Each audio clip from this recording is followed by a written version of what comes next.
Matt and Julie's brand new RV has so many problems they've only been able to use it once. This is really our dream. And we took a lot of time to find this RV. And now we're almost just kind of hate camping. Hi, I'm Liz. I help people stuck in an RV nightmare. This channel is dedicated to waking up the RV industry so they'll take care of their customers. I've been able to get numerous cash settlements, factory repairs, and even buybacks. And this is all thanks to you for liking, subscribing, and sharing, making this channel the force that it is. Today, Matt and Julie share their story of owning a new RV for nearly a year and only getting to use it one time. By the way, Winnebago's response surprised me, so you'll want to stick around for that and the dealer's response later in the video. Originally, we had an R-Pod. We had it for a couple of years, and we were looking for an upgrade, something a little bit nicer, a little bit bigger. We went to Dick's RV. We ended up paying $39,000 for this RV. We got it on sale right before the fall. We had it for about 2 days. We decided to get it out of the snow since we live in Minnesota. We'll just put it right in the storage. So it was locked in. We got it out in April and then decided to start trying some of the stuff out. We first tried the heater. Would not work at all, was just blowing cold air. We noticed the speakers were not working outside, only one speaker was working. And then we also had issues with one of the stabilizer arms and then also the refrigerator. So we took it back to Dick's RV. We found out that there was a kink in our gas line, which is crazy. So that's why the heater wouldn't work, so they had to replace that. It turns out that the speakers were not even wired correctly.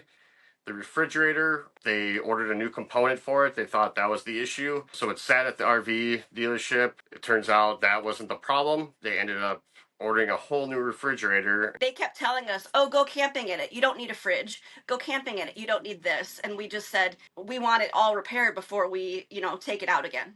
So after a couple months of repair work done by the dealership, we picked it up on a Friday afternoon and drove to a campground that does not have any services. So there wasn't electric, there wasn't water. This was really the first time that we were able to kind of have a little mini shakedown to see what works or not in the camper. At this point, we had our solar installation, so we were able to run a lot of our things through the inverter. And right away, we started having issues. We were trying to use the stabilizers. We had to hand crank those. Outlets were not working. Fuse blew right away with the awning. A lot of the fuses did not match what it says on the panel below the refrigerator, which didn't make sense. So we ended up swapping those out. We were just really doubting what was going to be able to work in this camper at all. And it made us very nervous. It was not a relaxing trip by any means. Yes, the fridge worked. We got back home, we plugged it in, and then we noticed that nothing was charging. That's when the alarm started going off in the camper, and nothing that we did, whether relying on solar or relying on just straight plugged into the 50 amp outlet, would work. If watching this story and others like it makes you nervous to ever buy an RV, I get it. Yet, if you go out to campgrounds, you'll see plenty of people loving the freedom and adventure of RV life. So how to avoid a nightmare? Well, number one, get an independent inspection even when buying new, and take your time, do more research, and check out my RV buyer's guide. I have been able to poll my audience of nearly 200,000 people, find out what works, what doesn't, and see the patterns and put that into a book with over 177 different brands, what to avoid, what to run away from, broken down by years and models. You won't find another book like this. This has been crowdsourced by you, by reading the comments and finding out what RVs to buy and what RVs to run away from. Now, I did a video all about my book last week, or you can just check out the link below. For a limited time only, this book is being offered at 50% off. After 2 days of being plugged in, we called a mobile tech to come over and take a look. He went underneath our refrigerator and found out that the converter charger was arcing, the fan was not running, and he pulled out the fuses and they're melted. The converter charger panel is right underneath the fridge. So here they've been in and out of the fridge panel for a good month and a half, messing with trying to repair the fridge and then finally replace it. And now a huge component that's comes, from the manufacturer is now fried and potentially could have started a fire. Because it's inverter prepped, our mobile RV tech, he doesn't mess with anything on that side of the camper. That's all comes standard from the manufacturer. He's only working on the other side, the solar side. So he was shocked that the converter charger was like that. It was super hot and melted. So we called Dick's RV that same week and asked for approval to have our mobile RV tech swap out that $100 part. We requested that they also pay for the labor. They wouldn't approve that over the phone and asked us to bring it there. We noticed a couple other small things as well. There's a tiny hole in the awning. Also, the recliner would not work. It worked one time and then it was locked up. We also had issues with the stairs. They would not latch up. Only one side was latched. We had another issue with our flooring. There's a little hole in the vinyl flooring. We brought all these issues up to the dealership. They kept it for over a week. Really just said, because you guys did do the inverter install, that voided out all of the electrical warranty. And we talked to our RV tech and he just said that makes no sense. Nothing on that side of the camper was touched at all. It would make much more sense that something was damaged with the in and out of the fridge. A few of the things that they said originally, the awning with the hole, the dealership told us that they weld on that outside awning, and that's probably like a spark from the welder that put a hole in there. Now they changed the story and said, no, they're not going to cover that. You guys had a fire and you probably burnt a hole in it, which it's our camper has been at the dealership basically for the last 6 months. Like, we've used it one time for 2 nights. We couldn't have fires there. At the time, the converter charger doesn't work. And so when you plug it in, nothing works. So I have no idea how they opened the awning to even look at the hole in it. But yet they denied it, even though they said they took a look at it, which is impossible. It's just been ridiculous. We talked to the dealership. We asked them to fix the converter. They said, oh no, you guys probably did something wrong. That's why it did that. We put different batteries in. They were trying to say that it was because of that.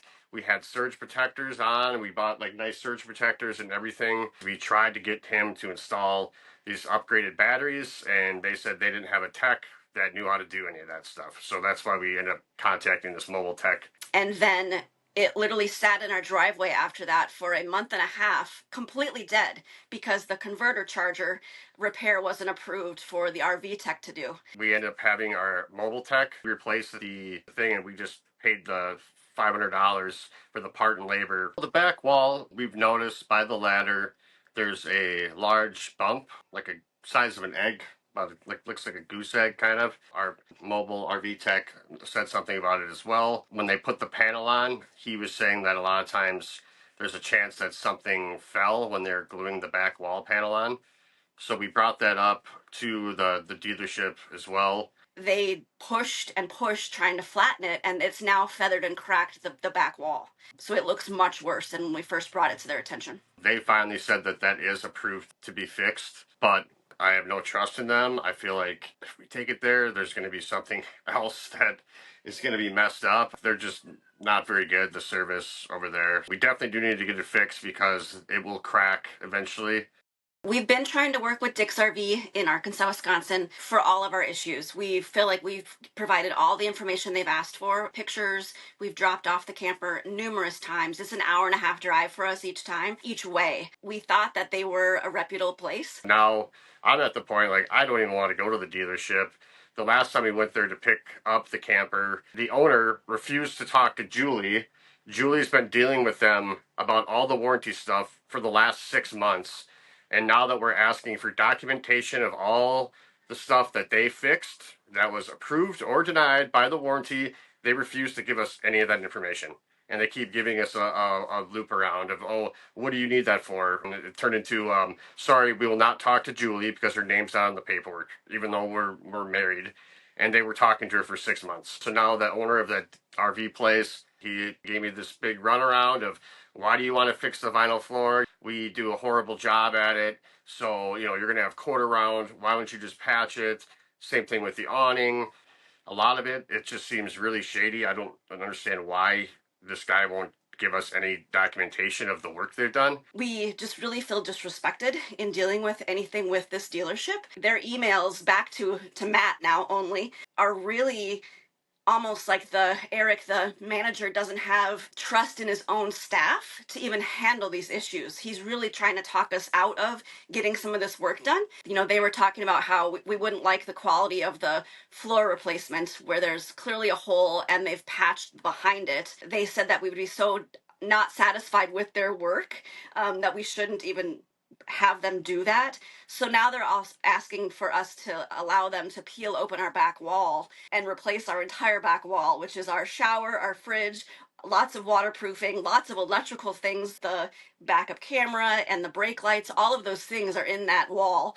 And we just have no faith that they can do this work. And it sounds like Eric, the manager, also feels the same. We also bought an extended warranty from Dick's RV, so they have all of that information as well, and they haven't helped us at all in providing information to try to get any of this covered through the extended warranty. We are avid campers. When we got our camper out of storage at the beginning of April, we had a trip planned already for April 11th. We were gonna just do our shakedown and get camping. We've had to now cancel 7 trips, so it's really been a trying time not being able to go on our trips, especially spending this much money for a brand new item and not feeling any support from the dealership to really, you know, reach that dream. This was really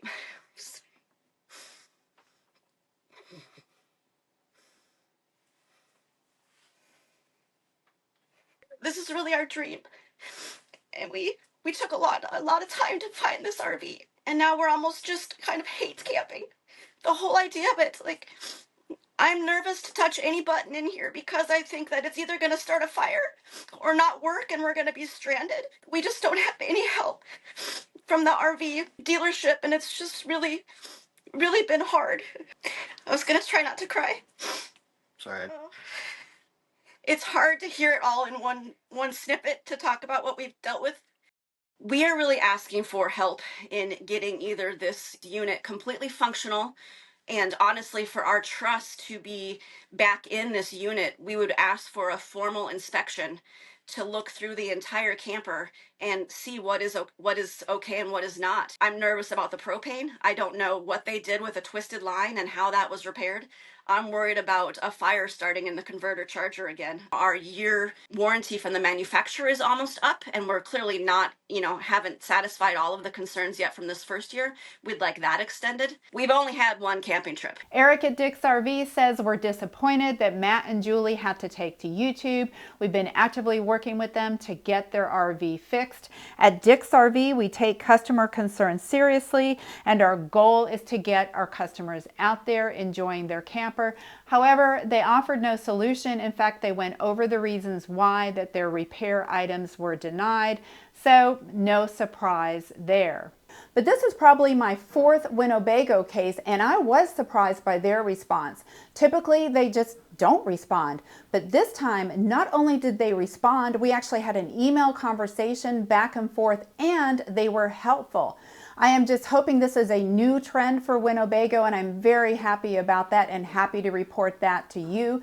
They said yes to just about everything that Matt and Julie asked for. They are going to do the factory repairs. They are going to do the back wall, repair the stabilizers, inspect the gas lines, replace the slide floor, give them a new awning, and reimburse them the nearly $500 they spent for the new converter. Winnebago is going to pay for the transport back to the factory, and the only thing that they said no to was the inspection. They said that's not allowed, but they will send photos. Thank you again, Winnebago. Let me know in the comments your experience with Winnebago, and remember to check out my buying guide. Thanks for watching, and I'll see you in the next video.